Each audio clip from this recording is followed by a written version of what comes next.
Today we're headed down to a little town nestled in El Dorado Canyon called Nelson. Now us Wastelanders know it as a pretty rough NCR outpost bordering Lake Mojave. The real-world counterpart has its own rough and tough history, which we'll learn about shortly. But on the trip down to Nelson, traveling south on State Route 95, we encountered a rather famous New Vegas location. The highway intersection of State Routes 95 and 93 and Interstate 11, or better known as the 188 Trading Post and home to one of our favorite companions, Veronica. It's a simple little overpass area, but a key intersection when traveling from Las Vegas and Henderson to Boulder City and Hoover Dam. Clearly why a savvy, profit-minded trader like Veronica would set up shop here. Lots of traffic. Just about 5 miles south of the 188 Trading Post, you'll spot the El Dorado dry lake bed. It's huge and you can't miss it. Prior to the tectonic shifts, which gave rise to the Sierra Nevada mountains millions of years ago, the area was an inland lake prior to drying up when the weather patterns changed and the area became an arid desert. Today, the El Dorado dry lake bed, like its nearby cousin the Avampaw dry lake bed, which we learned all about in episode 14, hosts all kinds of outdoor activities like paragliding. Just check out that daredevil up there. Man, that looks like fun, and what a great way to get a view of the entire New Vegas Valley. There's all kinds of ATV activities, remote control airplane flying, and wind sailing. If you plan to visit, check with the local Bureau of Land Management office as activities and access to the dry lake bed change regularly. On the north end of the lake bed is a large solar plant and is certainly quite close to the Helios 1 in-game location. Now what you don't see here, and trust me, that's a good thing, are those pesky giant man-eating ants. I mean, it never hurts to check it out before you go out for a day of fun in the dry lake bed. I mean, always be prepared, right? Nope, no ants as far as I can. I hate ants!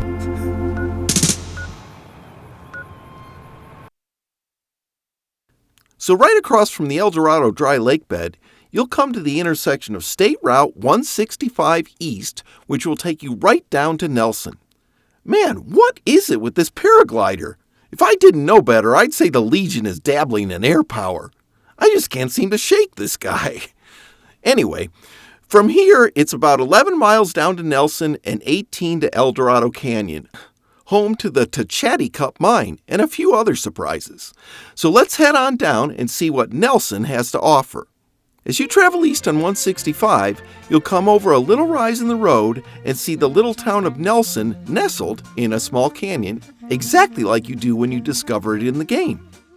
Nelson is a small town that sits at an elevation of 3,015 feet above sea level, and according to the 2010 census, has a current population of just 37. Come on, let's go down and take a look around.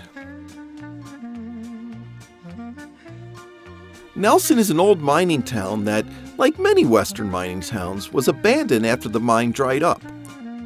As you can see, a number of the old buildings and foundations from the mining days are still here and have been joined by a few newer buildings built since those days.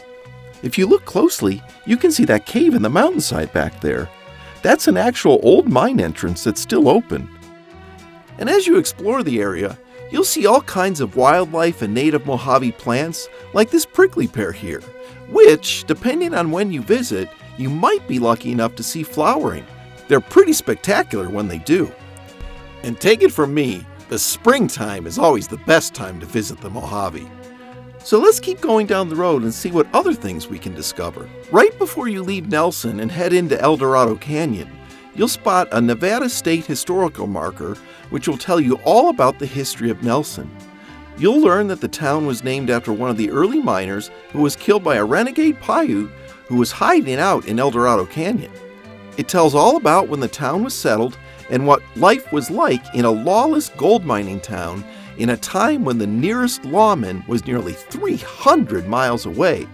Rough and tough is an understatement. And trust me, from having explored a few gold towns in the West, these aren't the kind of places you would have wanted to hang out. So a really fitting location for an NCR outpost with lots of problems of its own. So let's go down the road a bit and see what El Dorado Canyon is all about. Just about 7 miles further south on State Route 165, you'll come to an amazing little town called Dorado Canyon, which was at the heart of the gold and silver mining operations that began here right around 1861 and ran all the way to 1942. Now, the town itself is not an in-game location, but the Techatticup Mine, located here, certainly is. Now, the in-game version, like many of the mines in the game, looks more like a cave than the remains of an actual gold mine. But the interior of the mine looks a lot like the in-game version, and if you want to see it, you certainly can by taking the amazing mine tour. All you have to do is visit the general store across the street from the mine to make that happen. More details on the mine tour and other things to do in Dorado Canyon coming up. But first, let's learn a little bit more about the mine.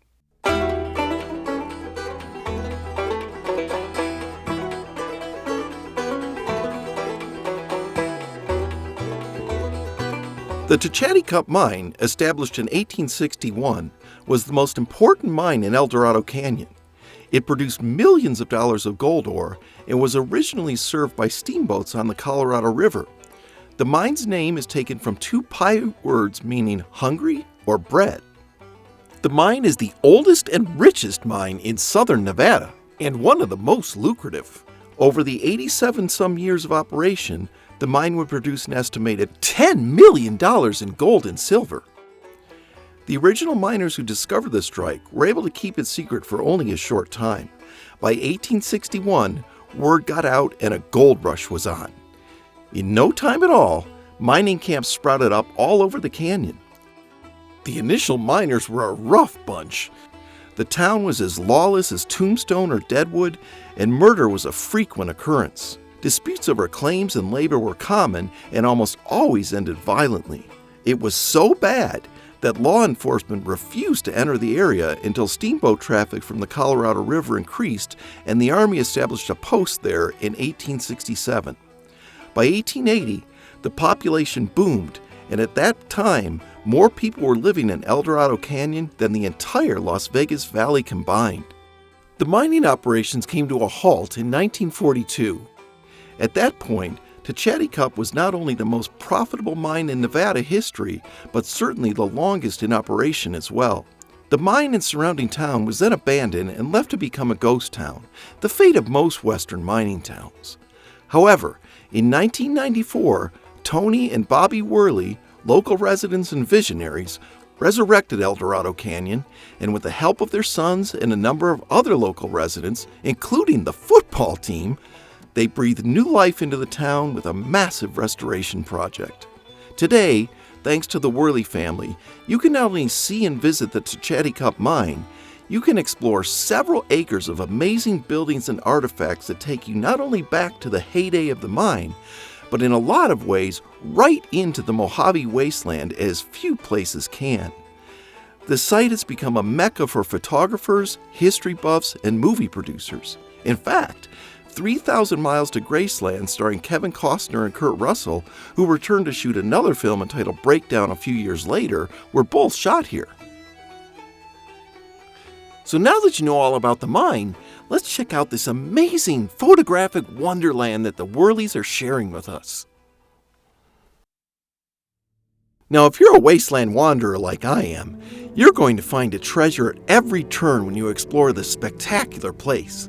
I mean, just look at this old school bus. How familiar does that look to us wastelanders?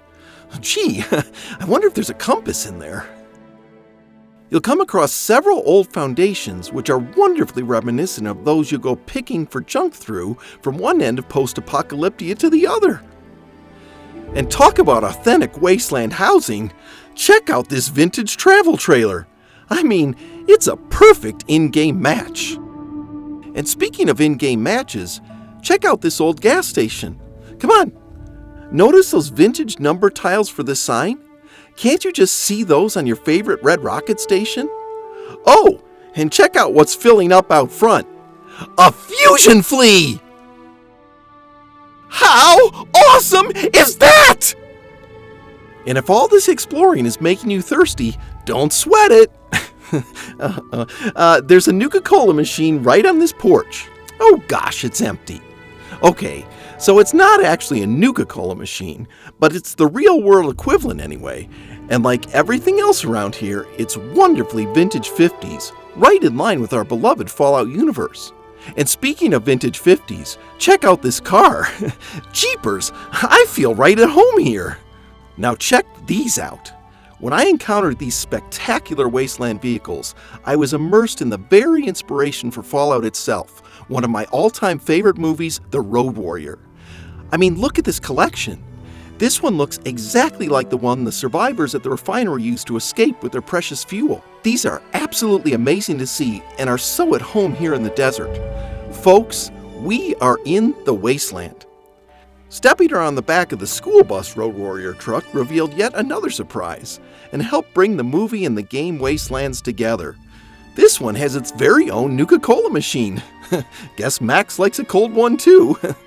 And no trip to the wasteland would be complete without a toxic waste dump full of glowing 50-gallon drums of radioactive waste. Okay, that's not what it is at all, but it certainly has the look. Like I said before, a number of movies were shot here, and this area might just be some leftover props and artifacts from it. Still, I half expect to see a glowing ghoul at any moment, so let's be moving on. And when it comes to movie props, there's none more impressive here than the wreckage of this plane. Now, it wasn't actually a crashed plane. In the film, it was a huge decoration on the gas station sign that becomes the victim of one of the most spectacular movie explosions of all time. But what I love about this wreck is how much it resembles the plane crashes we discover in the Fallout universe. It's spot on. Boy, wherever you go, just one fantastic thing after... Oh boy, not again! Okay, I'm out of here. Walking around El Dorado Canyon is a remarkable trip through time and history. But if you want an even more awesome experience here in this wonderful place, make sure to visit the general store and discover all the wonderful things you can do here. The store is a genuine Old West mercantile filled with wonderful antiques and gifts, as well as a place to stock up on snacks and refreshments. Inside, you can get your tickets to the mine tour. You can book a dream wedding in an authentic Old West chapel. Well, heck, you can even rent the barbecue area just outside the mine for a truly remarkable Old West experience. So the next time you're heading east on Nevada State Route 165, be sure to visit El Dorado Canyon for a truly unique Wild West and wasteland experience. Here's some helpful information to plan your trip by.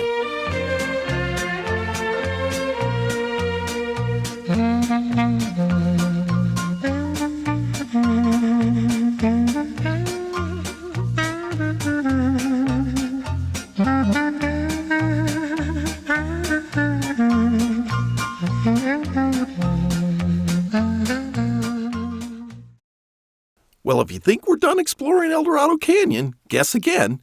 There's still a few more mines down 165, and one we passed in Searchlight we're going to revisit.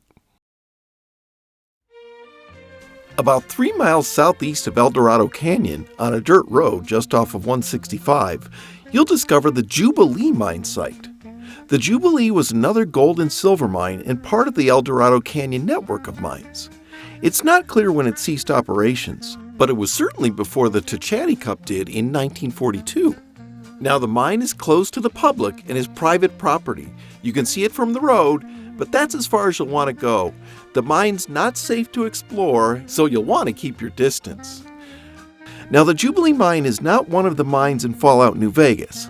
However, considering its proximity to the network of mines down here and the fact that the lower levels are flooded, makes me believe this mine is the inspiration for the Ruby Hill mine. Now, although I wasn't able to actually explore the Jubilee mine, I did find images of it online, so check these out.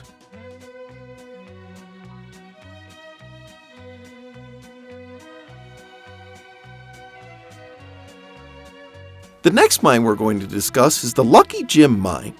Now, it certainly exists in the game, but there's really no real-world location today. It was actually called the Lucky Jim Camp, and that was the home to miners sympathetic to the Confederacy during the Civil War. The Lucky Jim camp was another mining site just down the canyon from the Techatticup.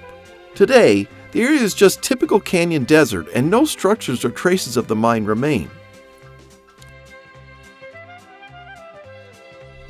Hi folks, and welcome to the Coyote Mines! Hey, look, Coyote Mines! Hey, why are they called the Coyote Mines?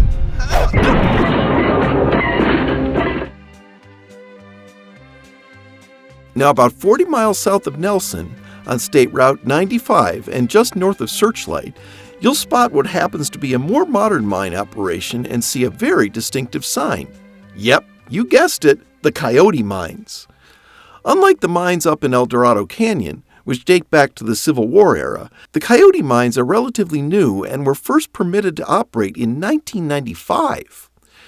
The mine was not in operation when I was here, but that's not to say a strike of some sort won't happen in the future.